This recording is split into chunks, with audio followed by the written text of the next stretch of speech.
at times you think it's a mad job, but I've enjoyed the challenge of it. You know, I think as the season's gone on, I've got more comfortable in the role, and I think I'll improve every day that passes because your experience gets better, you deal with situations in a better manner, and you have a clearer picture of what you want for the future of the club. So, you know, I found the first few months in particular a real whirlwind because I was never expecting to be doing the role, and when the chairman called me in America, I was on holiday and I was thinking I'd be playing another season, so it really put our whole life into a spin. But bit by bit we've made steady improvement, I think, as the year went on.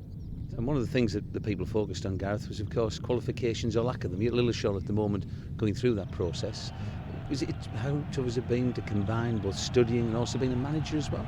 I've never had any problem with being asked to do the qualifications. I think it's the right thing. The chairman feels that he should be able to appoint whoever he wants to run his football club, and I've been grateful for his backing throughout that because it would have been easy for them to go a different route. Have you become tougher over the year? Well, I guess you realise that the decisions you make have to be right, and you've got to be ruthless. You've got to make decisions for the benefit of the whole club, and unfortunately sentiment can't come into those decisions. So you learn from all the experiences that you have, and at times during the season perhaps I was too loyal to people that maybe had lost form or weren't playing so well.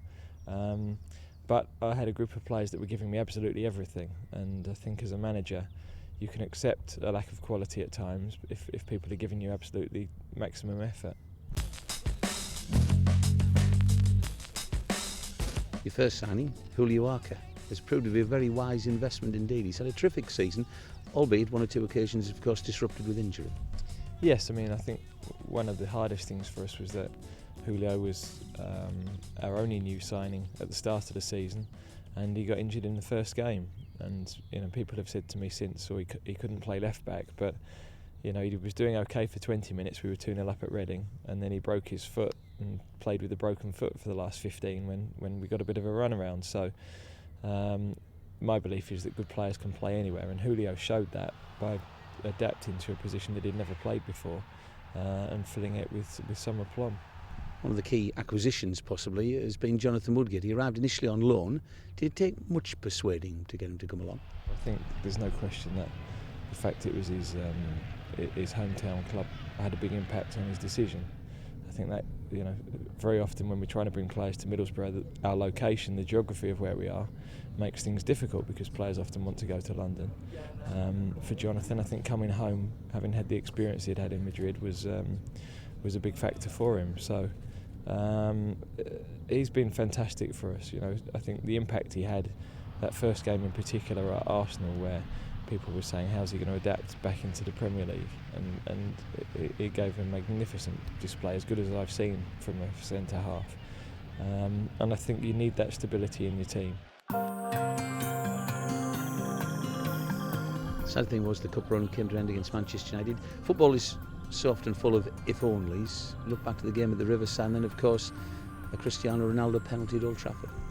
Yeah, I think you would always feel against a side like United that your best chance is in the first game, and with the first game being at home, and having got ourselves ahead, I think we felt quite comfortable in actual fact on the night, and unfortunately George raised his hands and we gave a penalty away, and you sense then that the tide swung back in United's favour, because at the time we were on a roll, and by the time the replay came round we'd lost a game and were on a little bit flat, but we still went to Old Trafford and gave a great account of ourselves, and I think we upset United that we had the audacity to go there and try and beat them, and I was pleased with that, because I think if our attitude as a club and as a team is that we're little old Middlesbrough and we're here just to make up the numbers, then we're not doing ourselves any justice.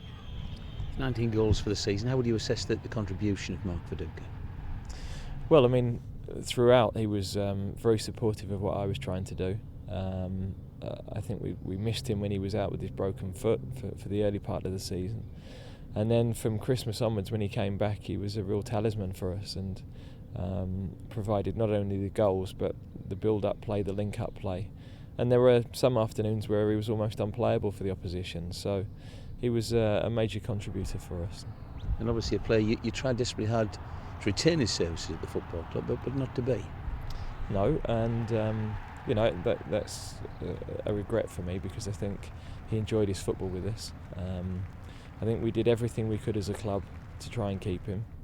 The fact that he was in the latter months of his contract with us obviously was difficult, meant he was able to speak to other people. But I know that there's nothing more from that period of time that we could have done. We made him an excellent offer, and in the end sometimes players feel that they want a new challenge and something different. So 12th place, 46 points, was that acceptable? Well, I think that's probably the right phrase. I think acceptable is how we viewed it. Maybe early in the season, when we were 5 points after 7 games, we'd have bitten your hand off for 46 points. Once we got into February, I think we were all thinking, can we hit 50 points plus and have a push for Europe? So we finished where we deserved to. You know, we had a big changeover in personnel, big changeover in the whole club. Lots of young players who played probably more games than ideally you would have liked to. But it's given us a platform to build from. Now, next year won't be any easier, because you look at the teams that finished below us, and there's been huge investment into West Ham and Aston Villa. So Newcastle will always be pushing to try and improve. So we've got a great challenge ahead of us again, but one we're looking forward to.